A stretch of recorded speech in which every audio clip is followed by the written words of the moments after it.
Hello friends. आज हम लोग जो पीछे पढ़ चुके थे सेट का एक बार फिर रिवीजन करके उसको आगे बढ़ते हैं। क्लास 11 में हम लोग सेट में पढ़े थे collection of the element is the called set, या फिर well defined collection of an element that is the called set. उसे हम लोग सेट कहते हैं, ये हम लोग पढ़ चुके हैं। एग्जाम्पल में हम लोग देखे थे odd natural number less than 10, यानी 10 से जितना विषम संख्या है वो सारे ऑड नंबर का सेट का अगर कलेक्शन आप करेंगे तो वो हो जाएगा ऑड नेचुरल नंबर। जैसे एग्जाम्पल में आप यह देखिए कि पहले यह बताइए कि आपके कौन कौन नंबर ऑड नेचुरल नंबर 10 से कम होंगे। तो वह नंबर 1 होगा, 3 होगा, 5 होगा, 7 होगा और 9 होगा। यही नंबर होगा क्योंकि कंडीशन लेस देन 10 कहा गया है। तो यह हमारा हो गया कलेक्शन ऑफ द सेट। ठीक है, क्लियर। दूसरी बात हम लोग पढ़ चुके थे the river of India. India Bharat में जितनी नदियां छोटी बड़ी जितनी नदियां हैं सारे का अगर हम कलेक्शन एक जगह करके रख देते हैं तो वो हमारा सेट हो जाएगा। अब वेरियस काइंड्स ऑफ ट्राइंगल का भी अगर सेट रखते हैं, चाहे वो बेस के आधार पर चाहे साइड के आधार पे, तो वो भी अगर एक जगह कलेक्शन कर देंगे तो वो हमारा सेट कहलाएगा। क्लियर। यहां पर कुछ सिंबल आपको लिखने को मिलेगा, जैसे कैपिटल N लिखा हुआ है, इसका मीनिंग होता है set of all natural number. जितने नेचुरल नंबर है उनको हम लोग कैपिटल N से अगर कहीं पर लिखा हुआ हो तो इसका मतलब है ऑल नेचुरल नंबर है। अगर Z लिखा हो तो set of all integer number. Integer number आपको पता होगा कि वह होता है नेगेटिव और पॉजिटिव दोनों, जैसे -3, -2, -1, 0, 1, 2 और 3। ये सारा जो सेट कंप्लीट हो गया वो -3 to +3 की ओर गया, वह इंटीजर हो गया। लेकिन -1, -2, -3 जो है वो नेगेटिव इंटीजर है। यह जो है वो आपका Ni है, मतलब नेगेटिव इंटीजर है। और 1 से लेकर अगर 3 तक का इधर का पार्ट देखते हैं तो वह हो जाता है पॉजिटिव इंटीजर है। और 0 जो है ना ही नेगेटिव इंटीजर होता है ना ही पॉजिटिव इंटीजर होता है। क्लियर। या फिर उसी तरह से अगर आपको Q लिखा हुआ, कैपिटल Q लिखा रहेगा तो ऑल रेशनल नंबर आपको पता है कि वह होता है P/Q। रेशनल नंबर होता है P/Q, वेयर जहां Q इक्वल टू नॉट 0, यानी Q हर हाल में 0 नहीं होगा। जैसे एग्जांपल में आप 1/2 लिखिए, 3/2 लिखिए, या 2 ही क्यों ना लिख दीजिएगा, क्योंकि अगर 2 के नीचे जो नंबर होता है वो 1 हिडन होता है। तो 2/1 ये भी एक रेशनल नंबर है। ठीक है। इस तरह का अगर कहीं पर Q लिखा रहेगा कैपिटल Q में तो उसको आप हम लोग पढ़ेंगे और समझेंगे कि रेशनल नंबर लिखा हुआ है। जहां कैपिटल R लिखा हुआ है इसका यह मीनिंग होता है कि ऑल रियल नंबर, जितने नंबर है पॉजिटिव जितने नंबर है वो सारे रियल नंबर्स होते हैं, जिसको कैपिटल R से इंडिकेट करते हैं। अब हम लोग आगे पढ़ेंगे। ये सब पिछले वीडियो में भी देख चुके हैं, जो लोग नहीं देखे हैं वो हमारे पुराने वीडियो को देख सकते हैं। इसमें डिस्क्रिप्शन में इसका लिंक दिया हुआ है, वहां जाकर आप देख लें। अब हम लोग सेट का आगे मेथड पढ़ेंगे। सेट को लिखने का जो तरीका है, या यूं कह सकते हैं टाइप्स ऑफ द सेट या रिटन फॉर्म, जो बोलिए टाइप्स ऑफ द सेट। ये टाइप्स ऑफ सेट मतलब ये हो गया रिटन फॉर्म में। याद रखिएगा सेट बहुत तरह का होता है।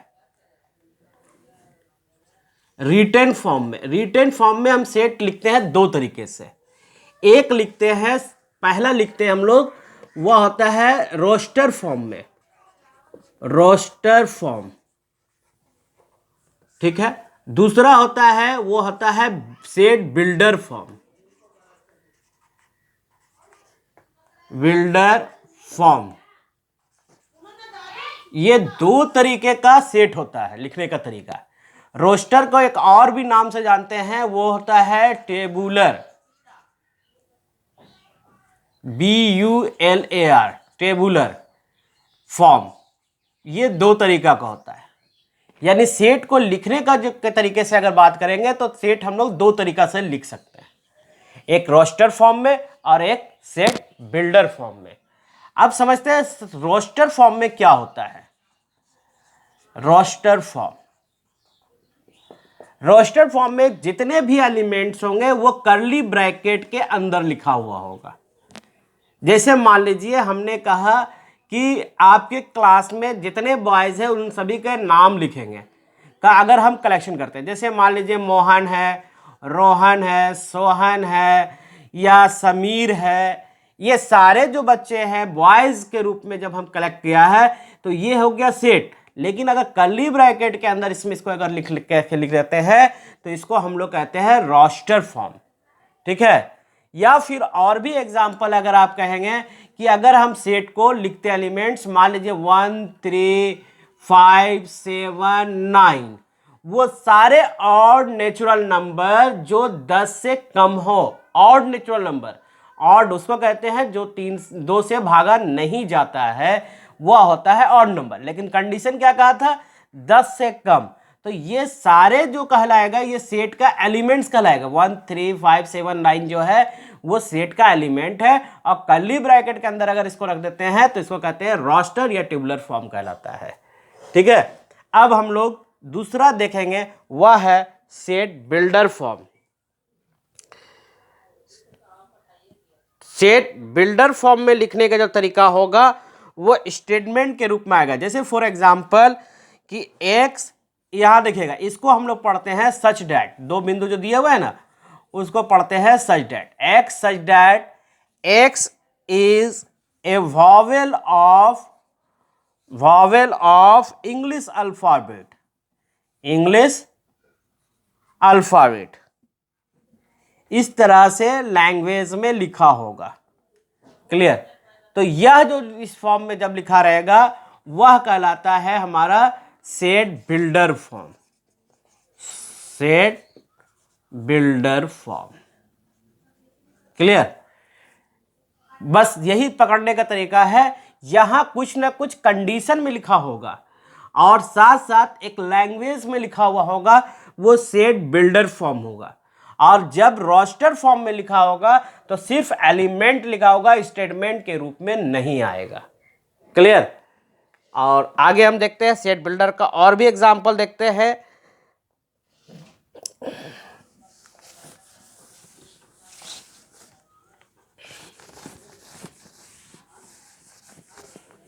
अभी जो टाइप्स ऑफ सेट को वो मत सोचिएगा कि टाइप ऑफ सेट 2 ही हुआ, ये रिटन फॉर्म में लिखने का तरीका 2 ठो है, वो उस तरह से। वरना सेट बहुत तरह होता है, नल सेट होता है, इम्पेटी सेट होता है, नन इम्पेटी होता है, इम्पेटी सेट होता है, बहुत तरह का सेट होता है, सिंगलटन सेट होता है, सेट के कई टाइप्स है। लेकिन अभी हम सिर्फ टाइप्स जो बताया वो लिखने का तरीका में। जैसे सेट बिल्डर फॉर्म में, सेट बिल्डर फॉर्म में मान लीजिए यहां पर लिखा हुआ है कोई एक सेट है जिसमें कह रहा है x जो है वह such that x is a positive integer, is a positive integer, positive integer and x square is less than 40। देखिए यहां पर हमसे क्या क्वेश्चन कर रहा है कि ये तो लिखा हुआ सेट बिल्डर फॉर्म में, ये तो आप पकड़ लीजिएगा क्योंकि लैंग्वेज में लिखा हुआ है, इसका मतलब है सेट बिल्डर फॉर्म में। अब यहां पर अगर हमको एलिमेंट्स निकालना होगा, अगर हमें एलिमेंट्स निकालना होगा तो क्या करना होगा। कह रहा है पहला कंडीशन को आप ध्यान दीजिएगा, पहला कंडीशन है पॉजिटिव इंटीजर नंबर, लेकिन x का वैल्यू स्क्वायरिंग कीजिएगा, यानी मान लीजिए x का वैल्यू आप 2 रख दिया, 2 का स्क्वायर करेंगे तो कितना आएगा 4 आएगा, या 5 रखते हैं तो 5 का स्क्वायर कितना होगा 25, अगर 8 रख देते हैं 8 का स्क्वायर कितना होगा 64। लेकिन कंडीशन कहा है कि एक्स स्क्वायर का जो वैल्यू निकालिएगा, जो रिजल्ट निकल रहा है वो 40 से छोटा होगा, 40 से बड़ा नहीं होगा। हर हाल में ये कंडीशन है, 40 से छोटा होगा। तो देखिए अब इसको हम देखते हैं, मान लीजिए इसको हम लोग a equal to register element से जब फाइंड आउट करना चाहते हैं, मान लीजिए आप x का वैल्यू आप 1 पुट कीजिए, 2 पुट कीजिए, 3 पुट कीजिए, 4 पुट कीजिए, 5 पुट कीजिए, 6 पुट कीजिए, 7 पुट करके, इतना दूर हम पुट करके इसमें देखते हैं। इस कंडीशन में जो कह रहा है कि एक्स स्क्वायर का वैल्यू जो है 40 से कम होना चाहिए। अगर 1 रखते हैं तो क्या मिला 1, 2 रखते हैं तो कितना मिला अभी तक 4, 40 से अभी तक कम हम है। 3 का स्क्वायर करेंगे तो अभी 9 मिलेगा, 40 से कम है। 4 का स्क्वायर करेंगे तो 16, 40 से कम है।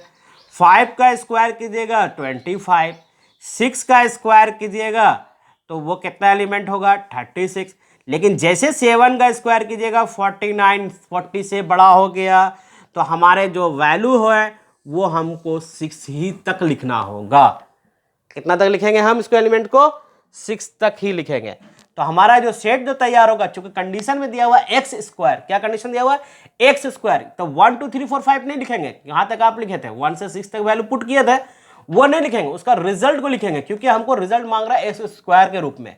तो 1 का स्क्वायर किए तो 1 मिल गया था, 2 का स्क्वायर किए तो 4 मिला था, फिर आप 3 का 9 है, 4 का 16, इसका 25 एंड 36। ये आपका तरीका हो गया, सेट के एलिमेंट्स हो गया, सेट बिल्डर फॉर्म था, उसके एलिमेंट्स फाइंड आउट कर दिए। लेकिन फ्रेंड्स और स्टूडेंट आप अच्छी तरह जान लीजिए, जैसे ही इसको पॉजिटिव इंटीजर का ये एलिमेंट्स लिख दिया, ये हो गया किस कंडीशन में आ गया, किस तरह का हो गया, ये रोस्टर फॉर्म में आ गया। किस फॉर्म में आ गया, ये रोस्टर फॉर्म में आ गया। क्लियर। अब आगे हम इसको देखते हैं और भी एग्जांपल से बढ़िया से समझने की कोशिश करेंगे। मान लीजिए कि एक क्वेश्चन आपसे कह रहा है कि एक ऐसा सेट बिल्डर ही फॉर्म में है, थोड़ा इसको और बढ़िया से क्लियर समझिए क्योंकि बहुत इंपॉर्टेंट है। मान लीजिए ये सेट एगो बी है और यहां कह रहा है x is a square, sorry यानी दा लिखा हुआ, the square of natural number of a natural number। ठीक है, यानी कह रहा है स्क्वायर ऑफ नेचुरल नंबर, इसके साथ एक कंडीशन कह रहा है कि स्क्वायर ऑफ नेचुरल नंबर। लेकिन स्क्वायर ऑफ नेचुरल नंबर इस तरह से अगर स्टेटमेंट में लिखा हुआ है तो यहां कोई कंडीशन नहीं लिखा हुआ है कि कहां तक square of natural number. Natural number किसको कहते हैं, जो काउंटिंग कर सकते हैं, जैसे 1 2 3 4 5 तो इन्फिनाइट तक हो जाएगा।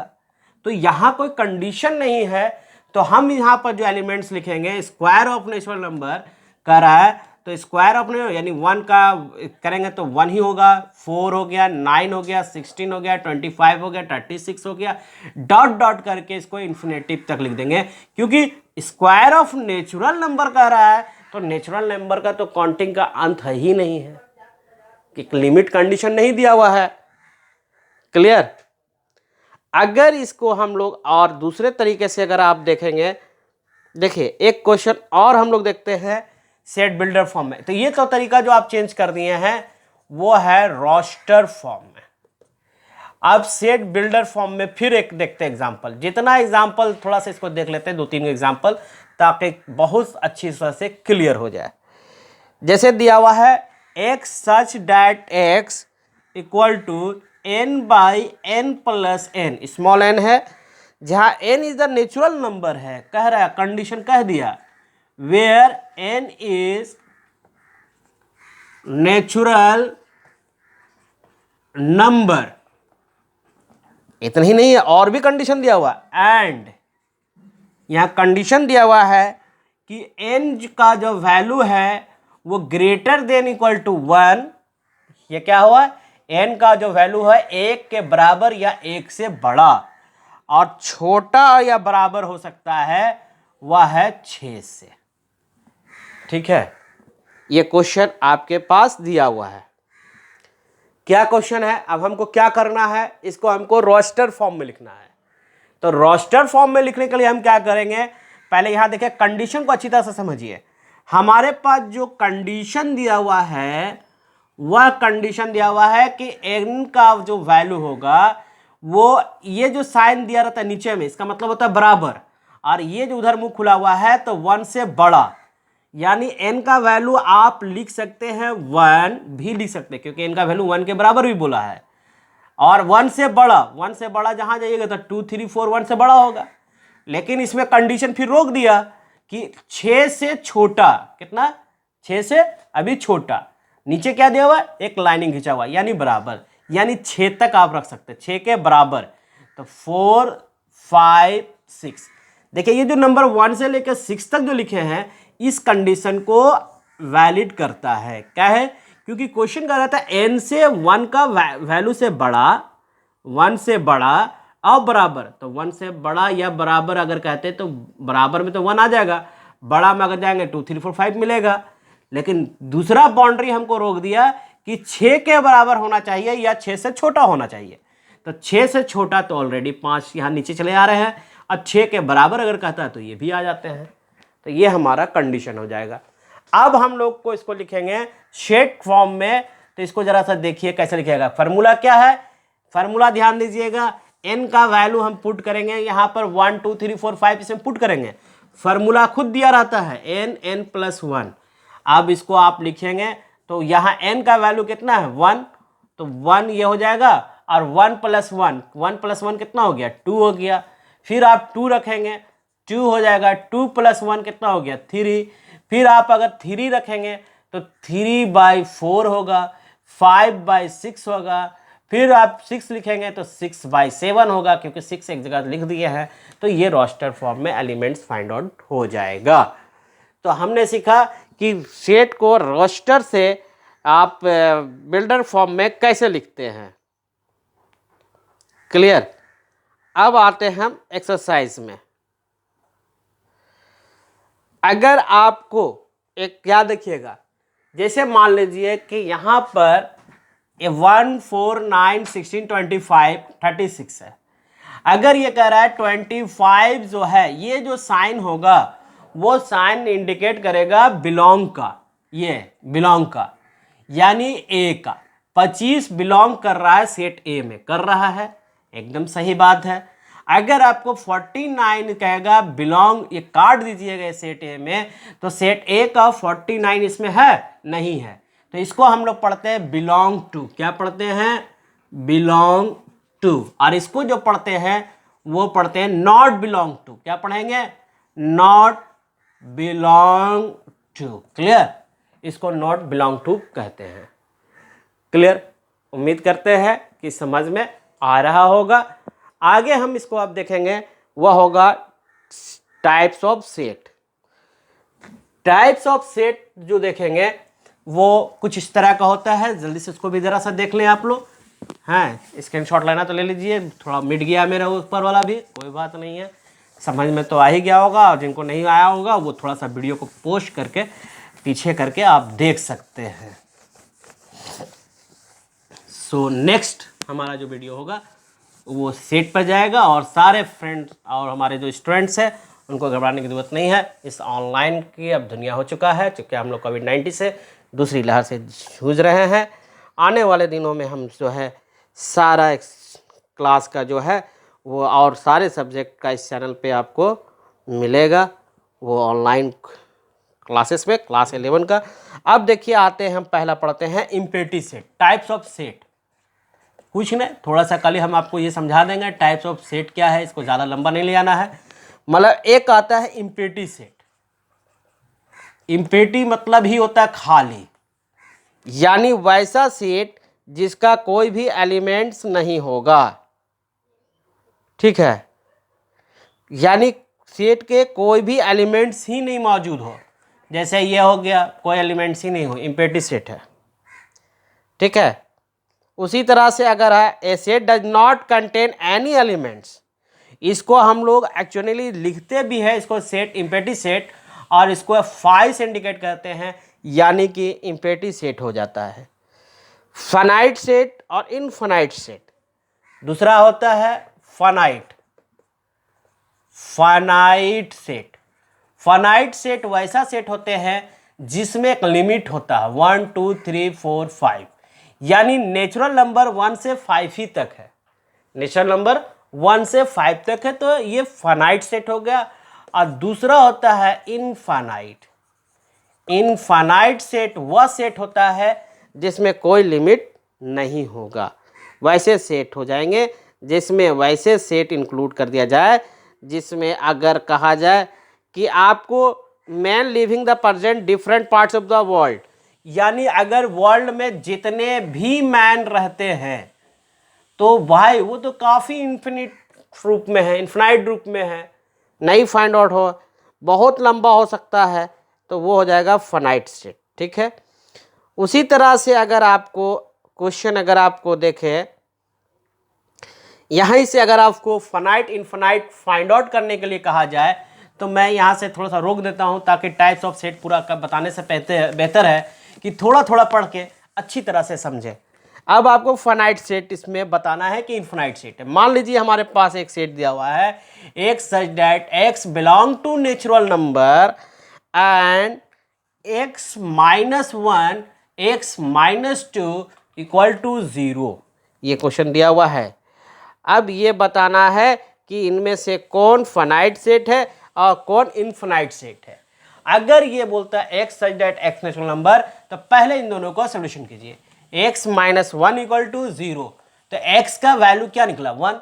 अब फिर इसके बराबर भी 0 हो गया, तो एक्स माइनस 2 इक्वल टू 0, तो एक्स का वैल्यू भी 2, तो आंसर 1 और 2 आ गया। अब जैसे ये सेट जो है इसका वैल्यू 1 और 2 आ रहा है, तो क्या ये फाइनाइट सेट नहीं है? ये फाइनाइट सेट होगा कि नहीं होगा? क्योंकि इसके एलिमेंट तो लिमिट है ना। उसी तरह से आपको अगर बताना है कि इनफाइनाइट सेट के बारे में, तो वो कौन सा होगा। जैसे एग्जाम्पल अभी आप ले ले कि मान लीजिए कि आपके पास एक इनफाइनाइट सेट का एग्जाम्पल देते हैं, वह x such that x belong to natural number and x is prime number. अब देखिए प्राइम नंबर जो कह रहे हैं वो प्राइम नंबर तो इन्फिनिट है, यानी वो प्राइम नंबर जितने प्राइम नंबर तो इन्फिनाइट रूप में है ना, इन्फिनाइट रूप में निकलेगा। बहुत से प्राइम नंबर हो सकता है, क्योंकि कंडीशन तो नहीं दिया है कि लेस देन या ग्रेटर देन, कम या इतना से ज्यादा होना चाहिए। तो ये जो होगा वो इनफाइनाइट सेट होगा। ठीक है, मैं चाहता हूं कि वीडियो ज़्यादा लंबा ना हो, है ना, ताकि थोड़ा थोड़ा देख के आप इसको वीडियो को देखें और अच्छी तरह से अप टू डेट करें। और उम्मीद करते हैं आप लोग को पसंद आया होगा। आज क्लास यहीं तक, फिर अगला वीडियो जो हमारा आएगा बहुत जल्द ही आएगा, कल आएगा ही। अब हमें हर 2 दिन 3 दिन पर ये वीडियो डाले करेंगे, ताकि हमारा क्लास जो है 11 का और 12 का और 9 10 का भी वो क्लास मेरा रेगुलर चल सके। ठीक है, जय हिंद, जय हिंद।